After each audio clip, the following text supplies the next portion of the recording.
गिरणी कामगारांच्या घरांसाठी महसूल विभागानं ठाणे आणि कल्याण येथील 54 एकर भूखंड उपलब्ध करून देण्याबाबत उपमुख्यमंत्री देवेंद्र फडणवीस यांच्यासोबत नुकतीच एक सकारात्मक बैठक झाली। त्यानंतर म्हाडानं मुंबई महानगर परिसरातील महसूल विभागाच्या भूखंडांचीही चाचपणी करण्यास सुरुवात केली आहे।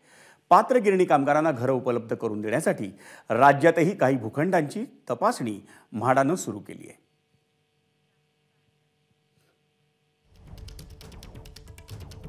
ठाण्यात उत्तर शीव, कल्याणच्या रायते, गौरीपाडा, हेदुटणे येथे हा 54 एकरचा भूखंड आहे।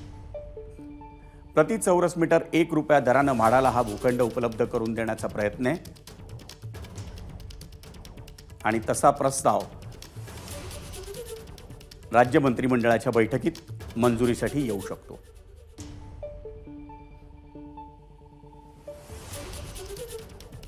ठाणे कल्याणच्या भूखंडावर 19,000 घरं उभारण्याचा म्हाडाचा मानस आहे। गिरणी कामगारांसाठी कुर्ल्याच्या स्वदेशी मिलमधील 122 घरं देखील गिरणी कामगारांना उपलब्ध करून देण्यात येतील।